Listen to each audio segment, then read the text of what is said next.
The February 22nd meeting of the Rockingham County Planning Board will come to order. The chair moves that we adopt the agenda as written. Motion has been made and seconded to adopt the agenda. All those in favor signify by raising your right hand. All those opposed, like sign. There being no opposition, the agenda is adopted. The chair recognizes Mr. James Harris for our invocation. Let's pray. Our gracious Heavenly Father, we thank you for this day. We thank you for the opportunity that we can meet for our February 22nd Planning Board meeting as we review the Unified Development Ordinance. Help us to get a better understanding and to be beneficial to the people of Rockingham County and to our government. We ask these things in your precious name. Amen. Thank you.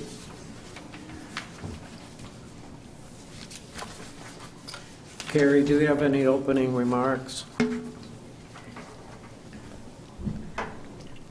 I don't. I did pull up the minutes from our last meeting. I noticed we haven't distributed those minutes yet.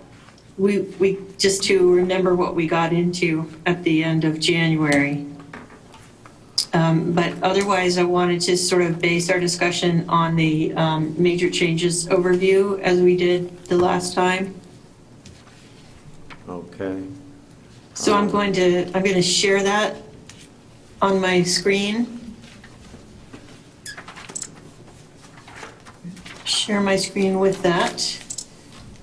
And I'm going to bring the minutes up to just to myself. All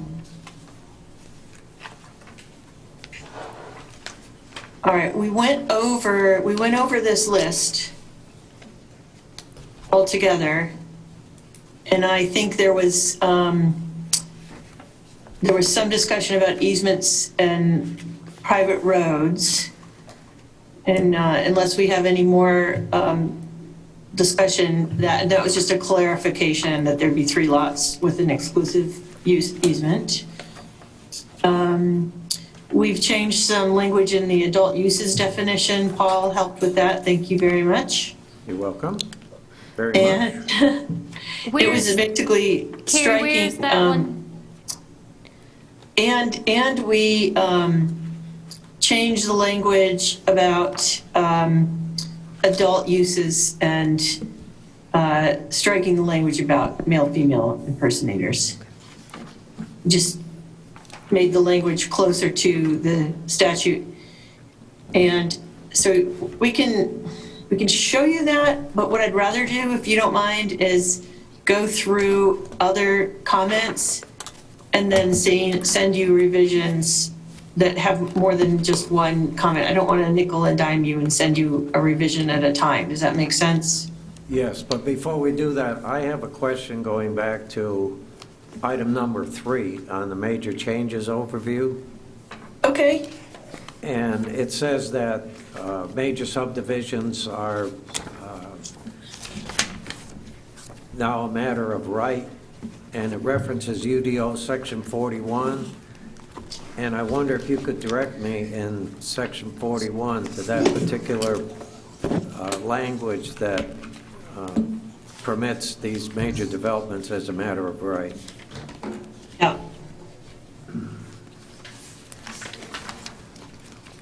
It may be, Eric, correct me that I'm wrong, that we just removed the language that requires rezoning. Back to, and I think section 41 is... 41 has 7 subsections. Yeah. So if you go to section 4104, that's your table of permitted uses. Yeah, that's it. And then if you go, then the entire table of permitted uses is reorganized. So the first section is all the residential uses. And if you go down 4 rows, you'll see that single family detached is permitted. And there's no... Inside the RA. Yeah. There was a footnote at the end of the permitted use table for talking about major subdivisions requiring a rezoning. So, Paul, it's really just omitting that language. All right, and is this language in General Statute 160D, the permitting without rezoning? No, that's 160D gives us the authority to create zoning, but does not dictate that level of what we can, the level of degree to which we can zone. So that specific detail isn't addressed in the statute. Okay, the reason I bring this up and my concern here is that if a major development, 80, 90, 100 homes, is going to be plunked down in the middle of the county somewhere, this eliminates the public input. It eliminates public input for zoning, correct. It doesn't eliminate review, TRC review, and staff review. So. But neither of those could take place if the rezoning was not allowed, is what I'm saying. That's correct. And, So and one with of the the things public, I if think the- we talked about before is all the rezonings that we've had since Winsome, Wellington. I looked back at all of the previous zonings that we've had, and they're all averaging 1 to 1.2 units an acre, which is what what this ordinance is going to allow. So there won't be, what do you expect public input Well, to? Density might not be the Talk about only, number of lots? no, density might not be the only consideration for public input. It could be issues like traffic, fire safety, school zones. I mean, there's a whole bunch of things that the public might want to chime in on, and if the rezoning is not necessary, they're never going to get that opportunity in the public hearing. I guess we'd have to unpeel that to discover what things the public really can say something about. I'm just going to be, I guess I'll be blunt about it. We can't, the school issue cannot be a reason to deny or approve a rezoning. And the traffic issue, frankly, can't either without the increased traffic on the roads is addressed by DOT's review of roads. Eric, do you have anything to add here? I don't want to discount what Paul is saying, because I do understand it's where he's coming from. Yeah, absolutely. And a couple of things. One, we went back to the original intent of why the zoning is, why the current ordinance is articulated the way it's articulated. And it was really done that way to, well, one of the reasons was to separate it from manufactured homes. And yes, there was more of an intent to create this like reserved areas. What I've found over the years of working in rural North Carolina is if a developer wants to come in and build homes to the building code, as in they're not going to do manufactured housing, but they're going to build to the building code, and they're going to build roads that meet NCDOT specifications. You know, that it's a very legitimate subdivision. And the only thing that it really needs is review from the technical review committee, fire chief, public works, maybe sheriff, maybe even the school board would even be involved just to kind of understand growth and so forth. And They are on the TRC. Right. Yeah. But to go through a rezoning case for a standard subdivision in which all the homes meet North Carolina building code and all the roads meet NCDOT engineered specifications, I think it's a bit of a hoop that you all are going through. I've never seen a rural community reject a development that meets those specifications. And it's very common for that type of use to be allowed by right. What you all are doing is actually uncommon, and it's not wrong, and you all can continue to do it if that's what this board and the commissioners choose to do. My recommendation is spend planning board time focused on developments that are mixed use, developments that have a real impact, whether positively or negatively, on the community, have a higher density, and let these what I would call a standard subdivision just go through the process without having to go through what I would consider steps that aren't particularly necessary. And Paul, So now people might disagree with my view on that. I've talked to a lot of planners over the years, and I think most would agree, but it's a change. So, Paul, can I say, when you say public notice, what you're talking about input, not necessarily just posting a property to give people a heads up. Correct. We could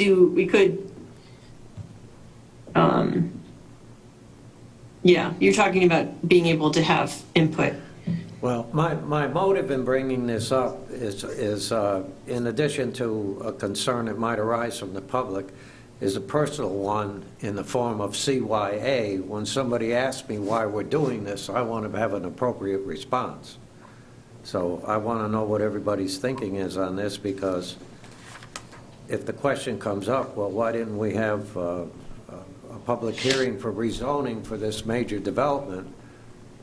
I'm going to have to respond, or the board members may have to respond to not constituents, because we're appointed. We don't really have constituents, but their neighbors or people that are aware they're on the planning board might raise this issue, and it would be good if they know what they're going to be expected to say and why. No, Paul, I disagree. We definitely, they are our constituents. I mean, we are making decisions. Well, I think of constituency more in the form of people that voted. Right, but I agree with you. I think that, is there any way to maintain the language here but still allow public input? Is there a mechanism other than rezoning? So that would be, my suggestion would be for you as a board to reach some sort of consensus before moving on that, and then to direct us to include some type of public input, and recommend that to the Board of Commissioners, that you don't agree with the withdrawal of public input altogether. And we're talking about number 3. Yes. Well, one of the things to think about, so there's a difference in my mind between being informed as a board, and so that when we get the question, we have an answer, versus going through the formality of a public hearing because based on what we've got in the UDO is that it's okay. It doesn't require the public hearing, but is there a way for us to get informed so that we are fully aware of what's going on, so that when we get asked, then we have an answer? Yes. Or to add to that, or maybe think of it in a different way, is there, the rezoning is really the only mechanism that we have to invite the public to have input and to either raise objections or, not raise objections. So is that our only legal, is that the public's only legal recourse? Is there another mechanism other than just informing us? Because we wouldn't be necessarily making a decision if there's no rezoning involved. We wouldn't be making a decision as to whether a subdivision, a large subdivision would be approved or not approved, correct? It would, Right. it would never come before us. That's correct. And I'm hearing both things, language to answer questions with, to justify this change, other than or in addition to, it's not a common practice at all. The fact that we were practicing it is uncommon. Well, if we, To do something more than that, I think, and can we have an alternate vehicle for public input? Some municipalities and counties do make their TRCs public, although people typically don't attend them, but it does kind of open up a dangerous misinterpretation of what the Well, TRC does. There arises another question, Carrie. Being on the TRC, I was under the impression that those meetings are public meetings under the open meetings law. They are, Paul, and they're regularly scheduled. What I meant is notifying people when there's a TRC. Oh, okay.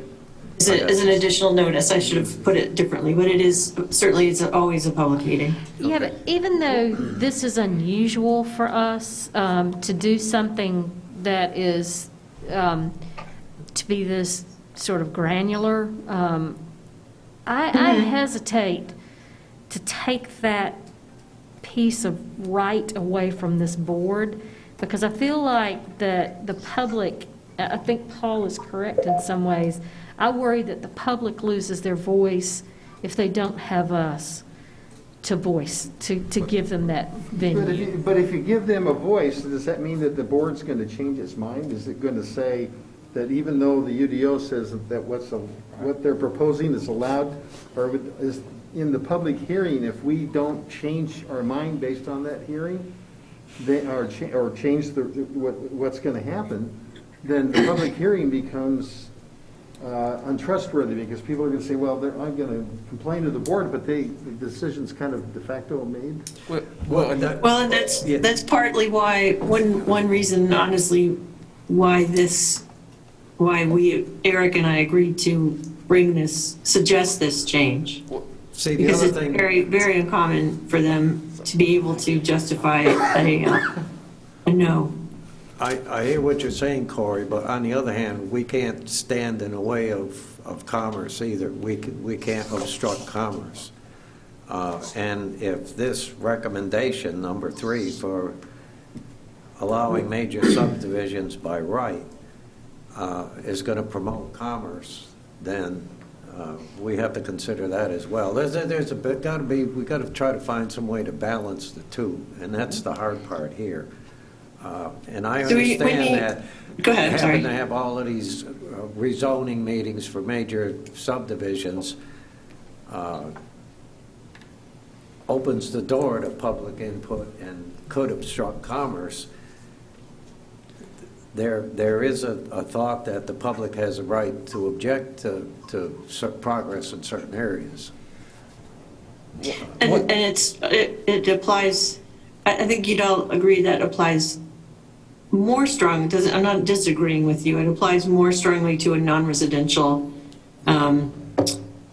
zoning because it's about impact, the impact of the zoning on adjacent properties.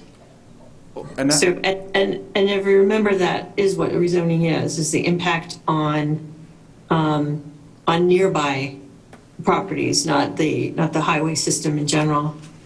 But I hear what you say about language, and Eric, I think you and I ought to help them with some talking points and we may even, if the Board of Commissioners is in agreement with this, I would ask them to help with that language, because they would want you to say what they would say, the way they would answer. And Carrie, this is Philip, and I know that you and I had Hey. talked a little bit about this as well. Since I've been on the board, I've always had trouble when the public comes out, because in most cases, the objections are things that really were not a zoning rejection. It was TRC related, in my opinion, traffic, water tables, things of that nature. And so I always had difficulty with the public coming out, because a lot of times we're swayed sometimes by that, but the UDO had stated that this should be allowed. But I think I also mentioned at one time that I was concerned that that would probably be the public's objection, that they had no input, but I don't think it should be tied to not allowing the subdivision if it's in our UDO. But hopefully there might be another avenue. Sometimes they might come up with something that a developer is willing to do for the community just because they want to be good stewards coming into the area. They might change some of what they were going to do based on what the public input was. Maybe not to change that they could not do it, but allow them to have an opportunity to request, might be the word, something that would help the community. So this is, yeah. Maybe they could submit things to your office as a recommendation or something that... Not a hearing, yeah. Yeah. Well, if you go back through this UDO, I don't recall the particular sections right now, but there's a whole procedure for submitting documents to the community development director with the ultimate destination being the TRC. Site plans Yes. and all kinds of applications and copies of your mother's birth certificate, and there's a whole raft of stuff, So I think that's one. It could be almost overprotection in a manner of speaking. Well, and that's partly why that documentation exists, so that, so as to be especially careful with the fact that the TRC is the reviewing authority. Right. Because of the subdivision, because of the zoning, because of the subdivisions being allowed by right. So it's just putting more emphasis on the TRC. I think that... Can I suggest this, Carrie? Because I don't want to Yeah. tie up the whole evening's meeting with this one item number 3 on the major changes. Sure. Could you would you and Eric be willing to talk to the commissioners, and even if their decision is that they're satisfied with the way item number 3 is written now, we'll go along with it, because of course, if the board members aren't aware, we serve at the pleasure of the commissioners, so they have the final say. If they want to suggest some alternate language, then we're certainly willing to listen, but we do have a concern in this area, and we want them at least to be aware of it. I think a compromise, even just for Carrie to institute, we did the same thing with the library. There was a problem with how objections to material were handled. And we, the Board of Trustees placed in one more layer so that the person objecting had another avenue instead of just being shut down.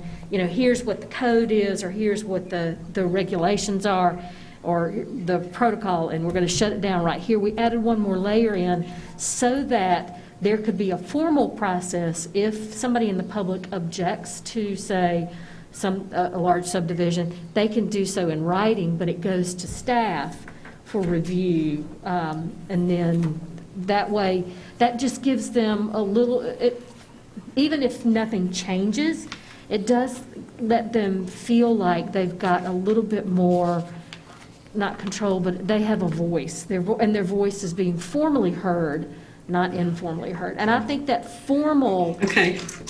formal method, I believe, will get us around anything.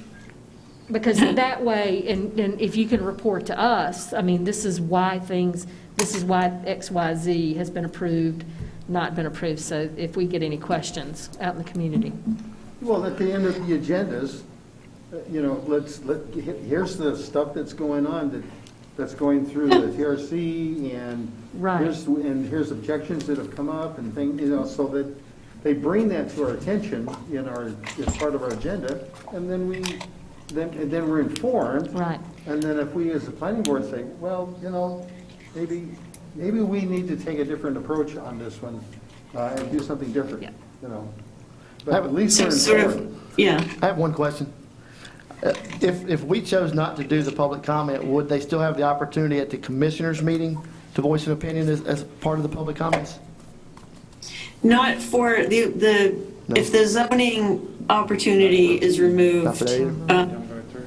The only potential opportunity could be when Board of Commissioners makes a decision about water and sewer provision. Because I think you're talking about situations where larger impactful subdivisions are not as likely unless there's going to be water and sewer. But what we're talking about is removing the public hearing requirement so it wouldn't see either board as a request to rezone or as a request for subdivision. It would only come to staff and TRC. And I'll just make it known, I'm personally okay with the language, but I do believe that there'll be pushback from public input. So if they have, like Julie said, just an outlet where they can submit to the staff just any recommendations they'd like to see, it may suffice. Yeah, You I'm know. fine with us not hearing and doing in any kind of hearing or in any kind of legal format. I'm fine But with they that. have an outlet to just make Exactly, their responses known, whether or not, anything's done with that, but at least you can see what the community as a whole is saying potentially, and they have an outlet. And I'm always going to be honest when the public says, well, no matter what I say, they're just going to do what they want. It would be good. I'll want to at least have some sort of, what good could come of that kind of input. Well, everybody's covered in That that. I'm not lying about, And it's not that I don't invite input, guys. I just want to be honest with the public. Well, that's why I added the other feedback loop that says, let's bring, Yeah. summarize that back to the planning board. Right. Then that gives us an opportunity to evaluate, maybe we need to go do something formal about this. Or, okay, we understand, we hear, and we think it's still the right thing to do. And I'm just thinking on a level, and I know Dollar General is a whole different ballgame as far as we're talking about with the subdivision, but. It's a very different ballgame, yeah. But I would just take one example of that, when sometimes the public had some input, the developers were willing to make some changes to the look and had no issue with that. And I would just wonder if we could say that it's something that we might provide input for the developer who maybe wants to have a good community relationship. So at least we could say that could be passed along. Doesn't mean that they're going to do it. Just means that could be something that is shared. That'd be handled in TRC though, wouldn't it? And I guess I don't know. I guess that's No, I the think question. currently, Carrie, don't you do that when you discuss these development plans with the applicants? Yeah, absolutely. Yeah, I thought that was the story, so. Yeah, That's being done now. Of course, it depends. We're talking, right now, I discuss non-residential applications directly with the applicant.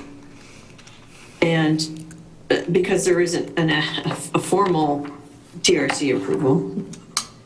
But anyway, and those things can come up. I discuss them, we negotiate a little bit, and then they come up with an offer that they bring to the zoning. Hey, y'all, let me throw in one more idea for y'all to be thinking about as kind of a compromise. Yeah, And I originally had this in the ordinance, but just took it out for simplification. But right now, your minor subdivision is 5 or fewer lots. Okay, so even in your current ordinance, you can do a minor subdivision by right. When you get over to that 6th lot, all of a sudden your ordinance kicks someone into doing a rezoning. Even though they're going to meet, again, NCDOT road standards, and it's going to be regular stick-built homes. An alternative is hitting a number of lots, another threshold. 100, 150. to where now you kick into a rezoning procedure. The only way we could do that with the current infrastructure of the ordinance as we've written it is probably say, okay, you've got to go into a planned unit development procedure if you have so many lots, unless we created another zoning district, which I think we got plenty of zoning districts. God, yes. Oof. And actually, that's similar to what we have now because there is for a major subdivision rezoning, the difference is adding a site plan. Basically, going into PUD means we need a sketch. Right. What you're going to do. So then that way, there's a little bit of a medium where people can get through the process if they're not. I just can't emphasize enough, when you build a subdivision with NCDOT roads and you do stick-built homes, and then you have all the other things that go along with just doing a development, such as your floodplain, you're going to have to get Water, sewer, environmental, blah, blah, blah. yeah, all your environmental constraints, et cetera, right? So it's hard to say that there's just going to be a lot of change by having the public involved. It's not to say that it's not important. It's a very standard kind of subdivision. But I would agree that when you get over a certain amount of lots, it's like, okay, now you're starting to really impact the neighborhood a little bit more. And so maybe now we put it up on the developer to raise the bar. And so maybe the 6th and 7th and 10th lot isn't where that bar gets raised, but it's the 50th or the 100th or something like that, where you get into a legitimate, subdivision. So just something else for to be on the table. Eric, I do have one question in regards to that. In a lot of cases, I'm finding that somebody's not coming in with the 100, plus home subdivision. It can start off as phase 1 of, 30, and then as soon as that goes well, there's the planned. So, I mean, would that fall into that same type situation where you're doing it in phases and maybe not full approval of, let's say, phase 2 and 3 up front? Does that make sense? Yeah, procedurally, you would cap the amount of lot. They couldn't do that next phase. If they want to do the first phase by right to stay underneath that threshold, then they couldn't go to the next phase for so many years or something like that. So they're not trying to skirt around going to the public. Like, is that what you're asking? Like how we would deal with that issue? Just in our example, that we were putting up. I'm not saying necessarily to do this, but I was just thinking in that example you expressed, I was just wondering how that would be viewed upon in the phase. If it ended up being 150 houses, but it was done over 4 phases. Yeah, you would go and get approval, for all 150 of those, and then that'd be phased. Which is basically what happens now, and even at the TRC level, a master development plan is approved, and then it's broken down into phases. So an additional threshold that would kick a subdivision up to a public hearing. So when we look at the PUD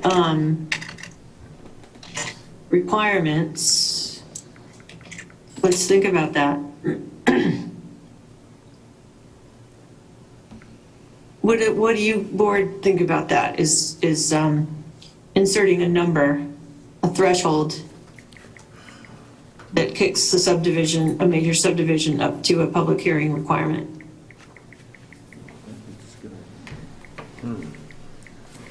I'm not so stuck on the number of lots or dwellings as I am just the mechanism for public input. And so it doesn't, from where I stand, I really don't, I think it's fine to leave it like it is and just like change it to leave it like it is, but just give that one little piece of a way that people can, if they don't like what they're hearing, they can at least have their voice heard. Again, they may not do it because it may not be relevant, or it may impede commerce or whatever, but at least if we give people a mechanism to voice what their opinion is, then I think we've covered our bases. I think what Julie's trying to say, Carrie, is we're going to send them to you. They come on anyway, but But if They it's a do- formalized one, not at that least many it's, at from least it's in the record. residential rezonings is not, there really aren't many. Every once in a while, there'll be a specific community that's objecting to a major subdivision, but generally there isn't. So Paul, you had started to say having you guys recommend to the Board of Commissioners. Well, just have them look at the language, the Consideration. way it's written, and see if they're comfortable with it. Or tell them what our concerns are as far as public input, that, you know, we're not totally in favor of public input, but it may be a requirement, and we would like to know how they feel about it. See what they have to say. You know what they're going to say. We're talking about offering an outlet / mechanism for public input during the process. Yeah. Just see what they would like to do. What do they want to see? Okay. And with that, I think we need to move along, folks. So Carrie, if you want to, We can still, Eric and I can talk about some suggestions too. yeah, if you want to go back to the latest comments and go down your list, we're listening. Okay. Let's see.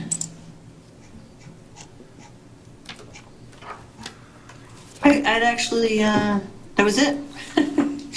Because we ran out of time the last time. We ended at the discussion of adult uses. We didn't get further than that. Okay, how about any new comments? I've received some things from you in writing, Paul, but not from others, unless anyone correct me if I'm wrong, that if something didn't make it to me. Okay, I would like to address, it's on page 12 of the UDO. The 2102, number 3.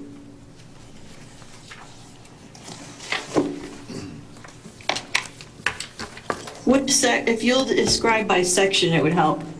Okay, it's in establishment of Division 1, Section, 2102. 2102, okay? B3. And it currently reads, "The Community Development Director shall issue a permit when the standards and/or conditions of the UDO are complied with by the applicant, regardless of whether the use of the permit would violate contractual or other arrangements among private parties, such as restrictive covenants." That's right, you had brought this up, Paul. Yeah, this is a legal issue under contract law of third-party interference. And that language is in there so as to prevent us from being third-party interference with a restrictive covenant that we aren't a party to. Well, if you're issuing a permit regardless of the covenants, you're interfering with the contract. Even when we don't enforce the contract. If there's a pre-existing contract between two parties that includes restrictive covenants, and you issue a permit contrary to what those covenants say, you're interfering with the contract. You're usurping the terms of the contract. I'm thinking if there's a way around that, because we don't, and this language is intended to keep that from happening. But the way it's Thing worded, is that's that we legally exactly what it's can't. allowing. It's allowing you to ignore the covenants that exist between contracting parties for the purpose of issuing a permit. And I'm just not sure you can do that. So how about if we, go ahead, Eric. Yeah, it's just that that's putting a burden on Carrie to make a legal determination in terms of third-party covenants or, some type of other civil covenant. Her responsibility is to the UDO, not to assess the legality on a civil matter regarding something that's outside of the UDO. And Eric, this is John, County Attorney. Hello, everyone. Hi, John. Good, I was how just are you? going to refer to you. Oh, great, I John think there. if- Never listen mind. to Let's all listen start. to the discussion. I'm going to have to agree with Eric on those statements. I think that if we mold and shape an ordinance around different legal scenarios, it would be 100 pages plus on a single issue. I think that the issue is going to be there's no way we can meet every standard in every scenario in an ordinance.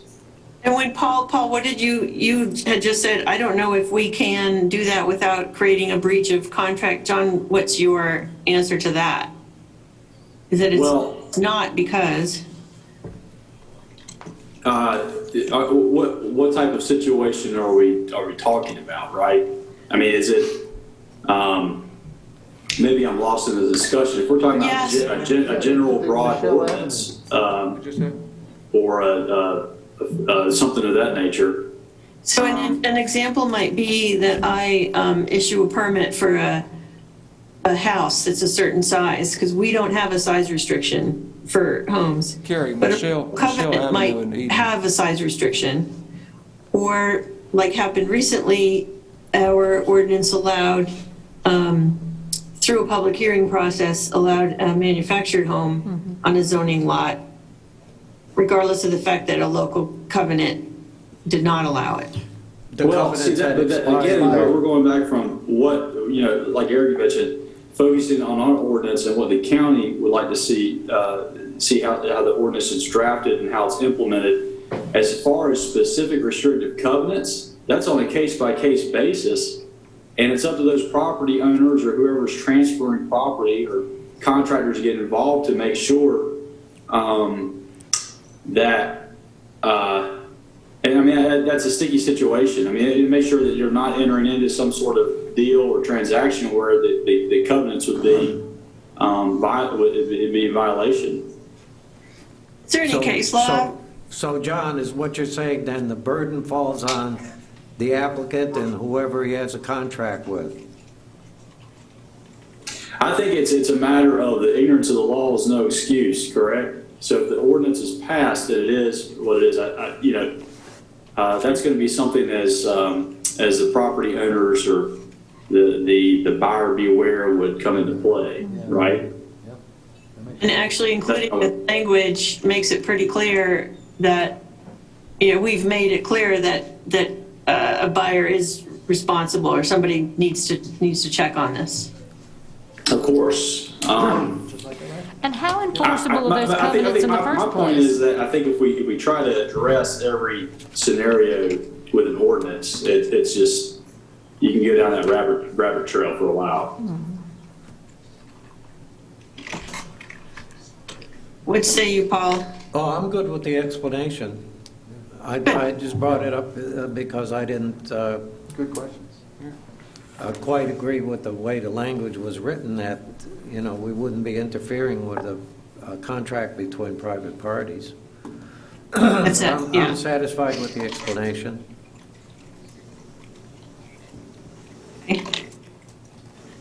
Hello? You can probably hear me tapping away. So Is that's that not my head you're distracting. tapping on? Okay. What else have you got? That's it for me. This is Corey. I have one question about the watershed. And Yes. with the new rules, and the county's now responsible for that, the way that it seems to be written, it kind of gives the impression that we're responsible for everything in the county. around the protection of the watersheds, including the independent municipalities that are within the district. Did I read that wrong? Probably. Are you in a section that you can reference?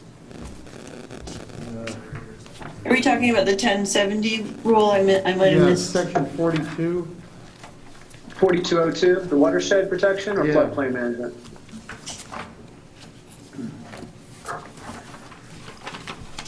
It's,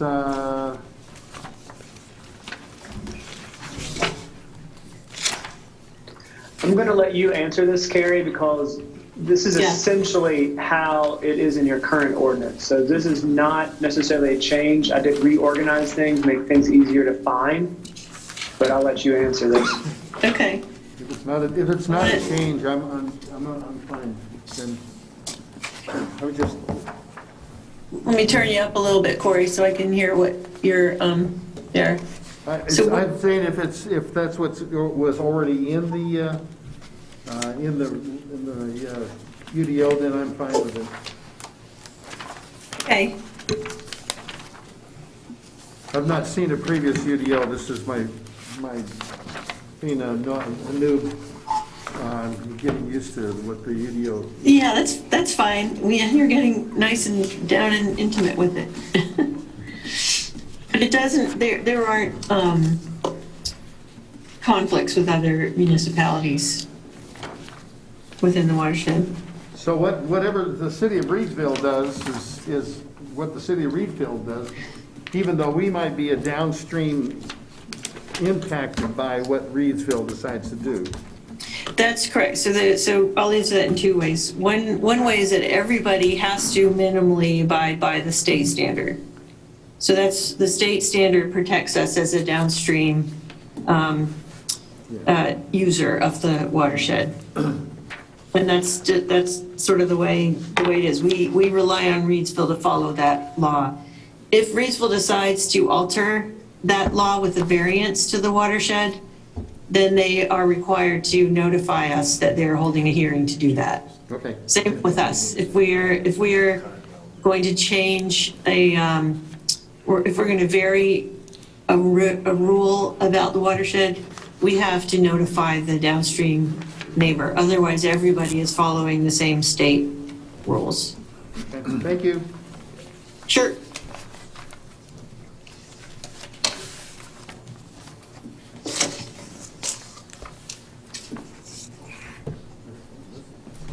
Are there any other questions for Carrie, John, or Eric? No, I'm just going to go back real quick to our major subdivision, since that's our biggest, I think, comment section here. And now that I think a little more about it, every case that we've had, if I feel like the public's concern, typically, i.e. neighbors, are things that really are not addressed through us. It's more TRC things. Yeah. So I'm not real sure, like you said, that a public comment through us makes any sense, which I know we were just talking about. So I guess it's just a statement. So I'm kind of in between. I think that might be the only pushback that the public has, but I understand why we don't have it here, and it's by right. It's because a lot of the comments are really not something that that's with this planning board, I guess is what I'm trying to say. Right, and we're talking about individuals' right to develop, and we are limiting it with density restrictions. But I think, so we're coming away with, you sort of agreeing that we don't need the hearing process. So we're going to, or that we won't be suggesting that, we'll be suggesting some sort of mechanism or outlet for the public to provide input during the process. That's correct. Okay. Eric, is that good? I wanted to make sure that you heard there. Philip? Yeah. I'm not sure that, is there consensus, but yeah, I hear that. So, and Paul, are you comfortable with a feeling of consensus for this? That you agree with the removal of the public hearing requirement, but want the Board of Commissioners to recommend an outlet or mechanism for the public to provide input during the process?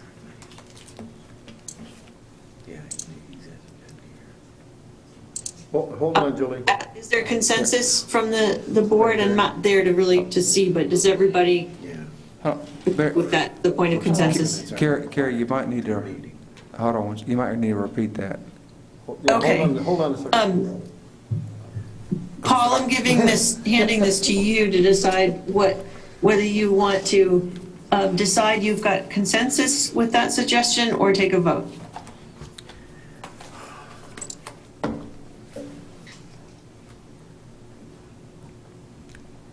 So what we're asking consensus for is exactly what now, Philip? Well, Yeah, Carrie, do you want to run it that back? you Carrie? would- Okay, yeah. Agree with number 3, major subdivisions allowed by right, but want the public to have some input during the process. Carrie, can we add formal input? Formal input And that could take many forms. process. Yeah. And then, Paul, do you want to add, should that be the commissioner's want?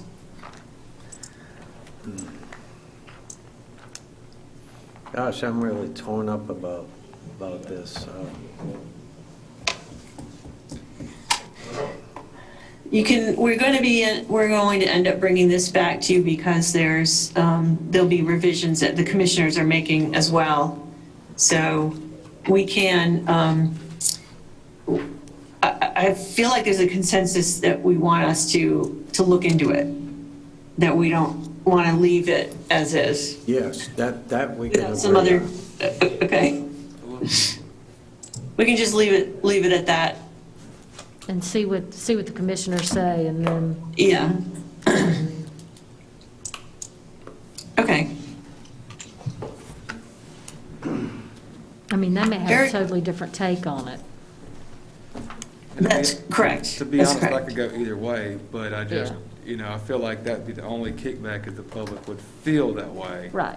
And, but And we know it is I better think that to the developer feel should good have it to- by right too, as well.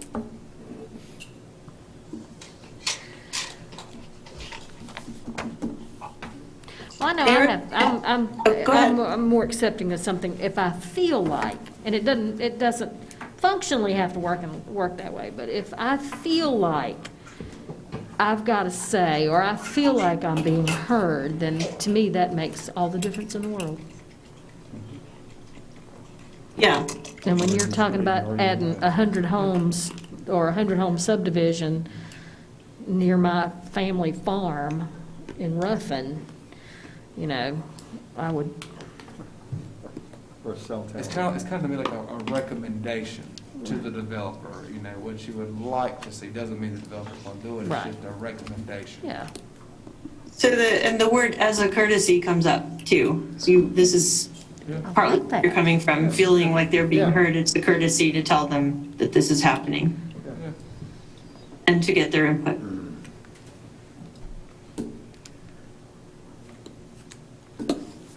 Does anybody have anything else on the UDO? And Then we I did, guess- we did change the language, Carrie, just to, the point that my problem the last time I read that, I'm fine with with the new language. Okay, good. Will we get to hear the commissioner's comments prior to our next meeting regarding the UDO? I'm thinking of how that's going to work. Well, Probably. I mean, they want to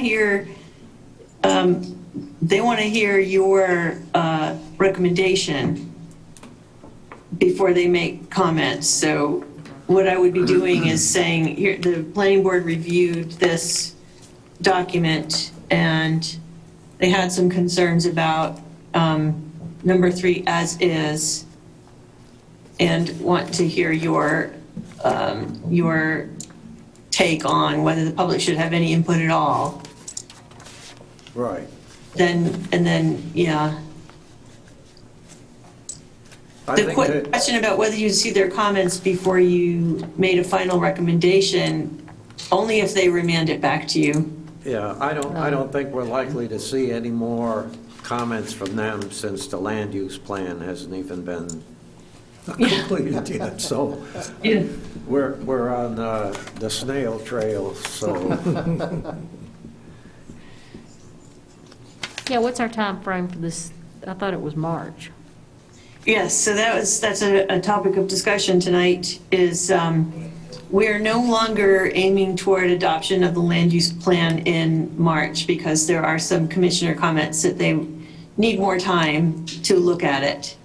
So I haven't established a new deadline yet. I've been told it could be as much as another month or two, but we don't want it to take that long. It's a bit nebulous, and it kind of depends on how quickly we can get revisions back to the Board of Commissioners and then them get back to us saying we agree or disagree. So there's some process that needs to be happened, but it's not going to happen in March. And so the UDO won't be adopted in March either. And probably not April. Well, we do have a July Because the land use plan deadline. has to come first. We do have a July Land use plan deadline won't be under the March, yeah. statute. Carrie, Yes, don't we have a July deadline under the statute, 160D? we do. Yep.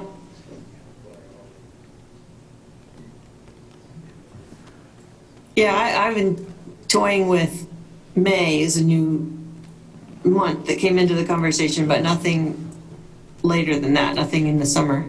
Yeah. Because, yeah, we do have that July deadline. And we really don't want to sneak up on that. Well, we're almost done with this, though, aren't we? We could, You guys are, yeah. yeah, we could, that deadline could be met, right?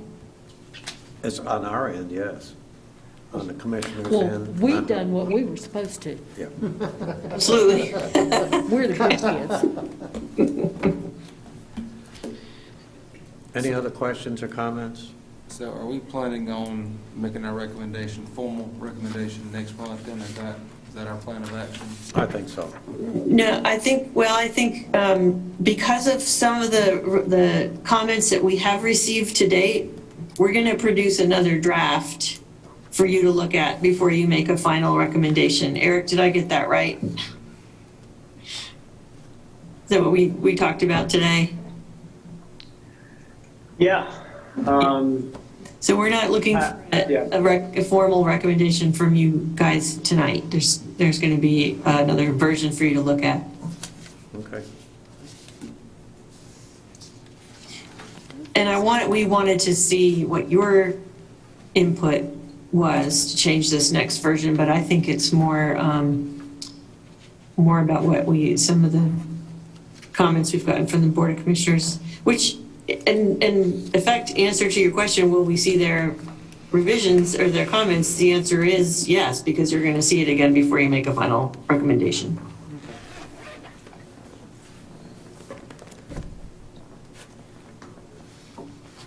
Do you want to go into the PUD outline at all? What time is it? 7:30? Eric had done some work on the process for planned unit development. And we could go over some of that tonight if you want. Sure. Where is it? What section would this be in? See, I need to share my screen and I'll get us back up to date on what we talked about in the last meeting. I stopped share. It says the host disabled attendee screen sharing. You're it. You just Okay. gave you permission.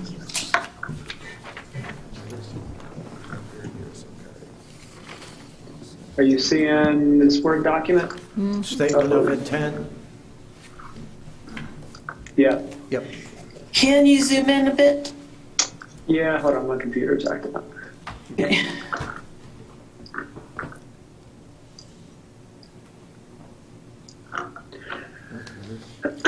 So during the last meeting, we talked about the PUD section, Plan Unit Development section of the UDO. And at the end of that meeting, we all agreed that we should come up with some specific criteria in which we want the applicant to submit with the planned unit development application. So remember, the planned unit development is the zoning district that provides the kind of catch-all, the most flexibility. You can go into a planned unit development if you have a mix of uses. Anything that's just not captured in a single zoning district, the planned unit development is where that gets captured. It could be a rural development. It could be one in which there's water and sewer and in between. So hopefully you all recall at the end of that discussion, we looked through the planned unit development section of the UDO, and I can pull that up as well. But what I've been working on is a really simple statement of intent, and I've got 10 items here. And remember, the planned unit development goes through the same process as a conditional zoning process, meaning that it comes to you all with a conceptual plan of some sort, and that conceptual plan, along with some other documents that I'm sure Carrie makes them fill out as an application, kind of begin the framework for what you all approve and what, if it ultimately does get approved, the planning department is charged with enforcing. So what I've laid out are 10 basic what we call a statement of intent that would come with the concept plan. So this is meant to be written content that supplements the actual concept plan itself. So the applicant would provide a written statement of the following. They would just talk about the general size, location of property, and its current zoning and land use, the property's relationship to surrounding areas and their land uses and current zoning, the total number of structures, units, and building type, such as commercial, single-family, multifamily, or mixed use. So this is what they're actually proposing. General location, maximum size, and height of any non-residential structures, indicating either the dimensions or the limits within which structures will be constructed. So this is basically their building envelope. We lay out a request for architectural elevations for any non-residential structures.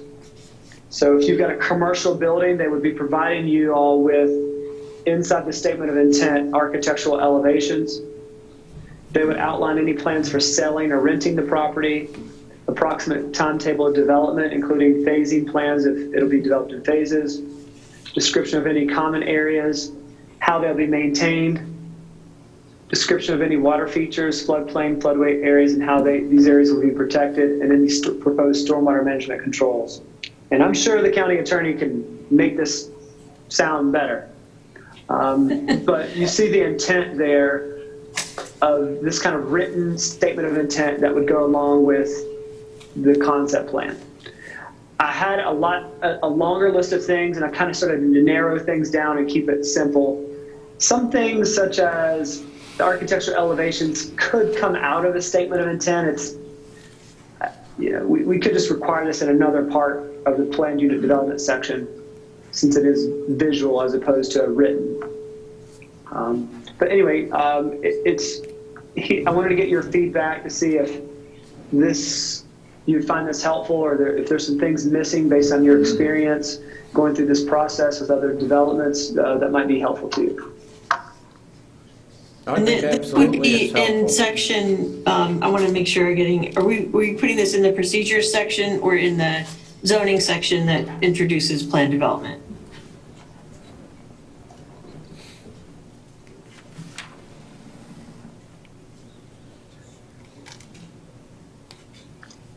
All right, so let's go to the planned unit development section real quick. Yeah, just wanted to know where it's going. Thanks. It's underneath, it's in section 43, okay? So it's Article 4, Division 3, which is special districts, section 43. It's within the zoning regulation, basically. The process is the same as conditional zoning, so that stays as is. This is our additional requirements for this, for PUD, which is in the zoning ordinance.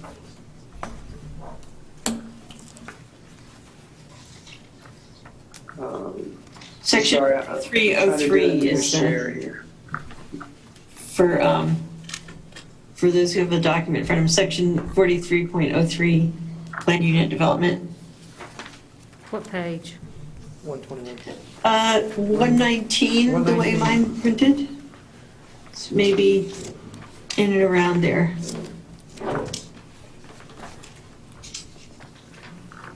So Carrie, to answer your question, I would create another little section here, probably at the end.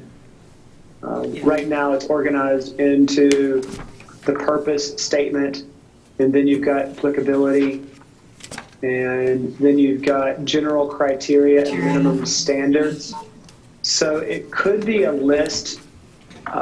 There's HI, which deals with open space for passive recreation. We could make a J that says, and the following statement of intent must be provided with a list of the following items, and list those out. So it could be that, or we create a 4303.03. Either one of those would get the job done. This will be required as part of an application submittal. That's right. The idea is this would go Yeah. ultimately go to the planning board along with the conceptual master plan. This is meant to, these are kind of some of the questions that you all are going to be asking. So we just need to have a nice statement that lists all these things out, and it'll make your meetings more efficient and also require the developer to think through some things they maybe haven't thought through. I think it should be a new section that's then cross-referenced back in the conditional zoning area to see section so-and-so for additional requirements for PUD. Okay. Yeah, just so it's clear that it's an application requirement, a process requirement versus just criteria. And I don't know if John Morris is still here or not, but I'm thinking about you when I say this.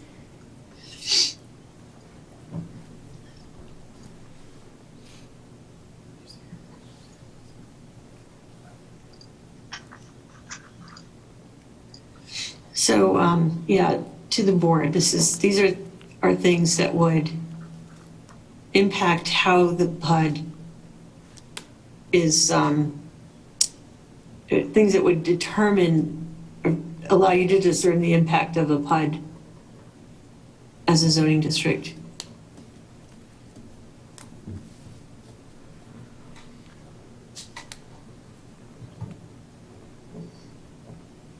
Carrie, does 5302, the access management, is that still referring to under the PUD?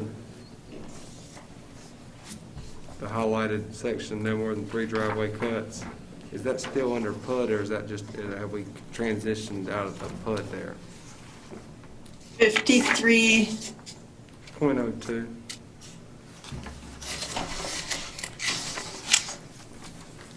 Oh, that section 53, the access requirements in all requirements in Article 5 apply to any zoning district at all. So it's an additional layer of regulation. Okay, so am I reading this right, that off a state-maintained road, if someone develops, there's only 3 driveway cuts off the state-maintained road now?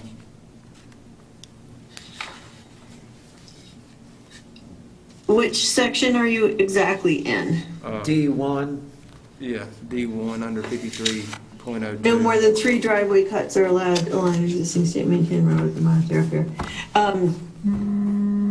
Doesn't change one way or the other, although I can't promise that is going to make it through the Board of Commissioners review.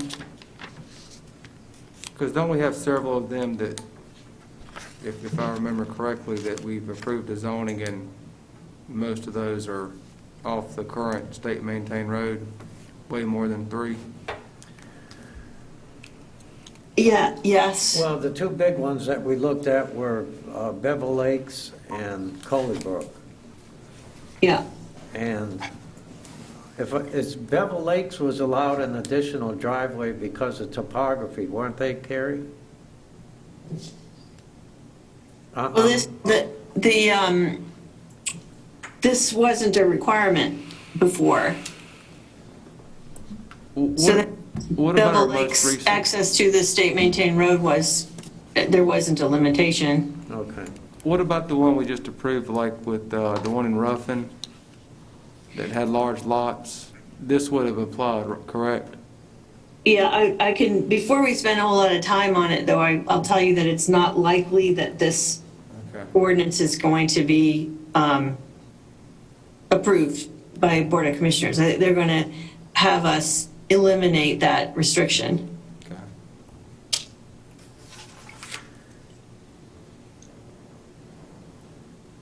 Then we'll go back to Eric's list. And I personally think it's a good idea to add that in either as item J under 430302, Article 5. No, I'm sorry. Yeah. Or make another section, 4303.03. Either one works. I like that as a separate section because it stands out a little bit more. Okay, it's been suggested that a separate section, 430303, would work better because it'll stand out more. Okay. Yeah, and it's not hidden. When someone asks me, what do I need to do to get a PUD approved? It pulls it out, like you said, and it's not, the rules aren't hidden, aren't. It's not that they're hidden, it just stands alone. Agreed? Oh, sure. Agreed. Yeah, we're good. Yeah. James? Agreed. We're all agreed, Carrie. So- Just make Okay, it a the list, separate and you think the list covers it? I think it's a good comprehensive list. Okay. Looks good.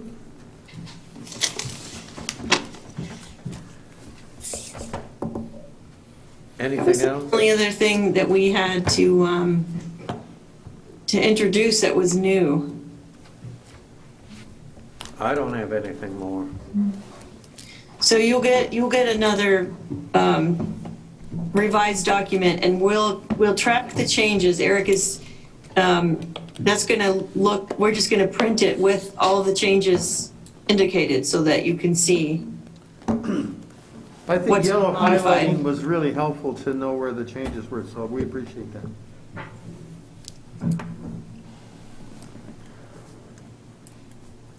Carrie, I will say that I'm in our shared Google Doc. I've made some notes in here on our final UDO list about the PUD document, cross-reference that in the conditional use zoning section. I've got create a new section inside the PUD section. And then I've also got planning board with some more formal public input for major subdivisions. If you wouldn't mind, go in there and add any notes that you've got as well. Sure.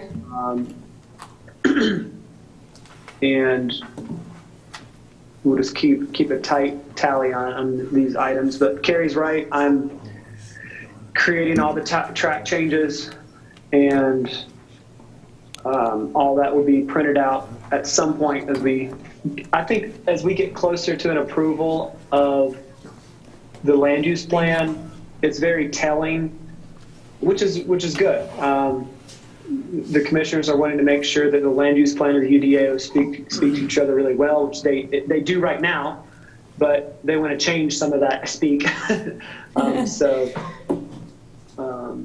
But it'll be, and we'll make a lot of progress, you're right. Once the land use plan is settled, it will settle a lot of things within the UDO as well.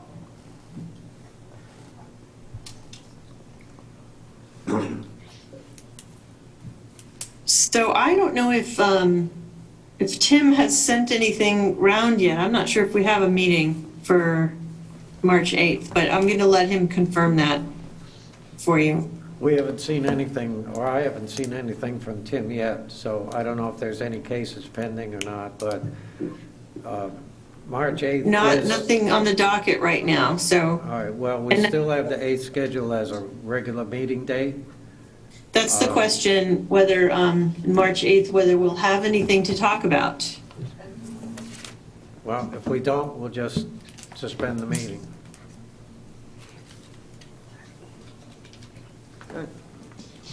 When can we expect to see the next draft? Would that be at the later March meeting? I'm thinking, I don't, no, it wouldn't be then. Okay. Wouldn't it be until April at the earliest. Well, if there's no cases scheduled for the 8th, then the planning board won't meet during the month of March. That's fair enough. I'm thinking to make sure that that's the, that's the case. But I don't see us getting another, totally revised and blessed UDO back to you before then. Eric, am I wrong? Am I thinking wrong? You're always a good sounding board for me. No, like I said, I just think we need to be closer on Yeah. the land use plan. Yeah, That way we want to give you a really strong yeah, next UDO draft, and we can't do that until the commissioners have given us some direction on some things. So that's going to be the critical path here that we go through. So it's not that the changes take a ton of time, it's just yeah. getting the decisions made, and as there being strong consensus on the other end is where we're really at. So Thank you. Said it. Couldn't have said it better. And is it already it's already too late for anybody to get anything now on the March 8th meeting, is that correct? That's correct.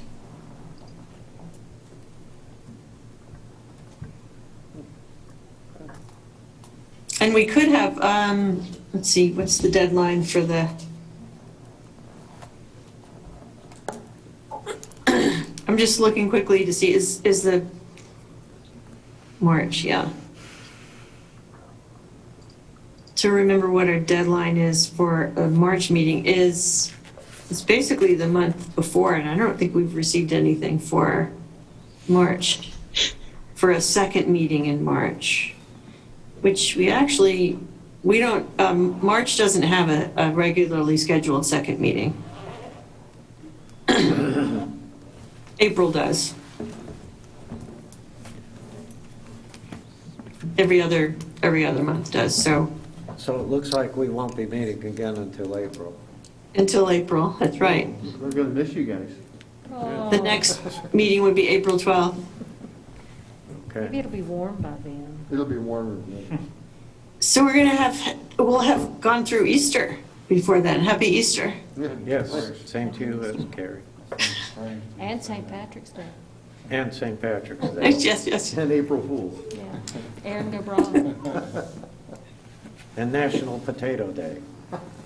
Did you know that today is National Walk Your Dog Day? National Walk Your Dog Day today, folks. I mean, we're missing a lot of holidays. And National Margarita Day.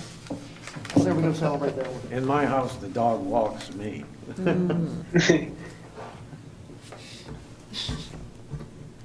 All right. Shall I make a motion to adjourn? Yes, we need a motion to adjourn. I make a motion to adjourn. Second. Motion has been made and seconded to adjourn. All those in favor, please signify by raising your right hand. All those opposed, like sign. Seeing no opposition, the motion is carried and the meeting is adjourned. Good night, Carrie.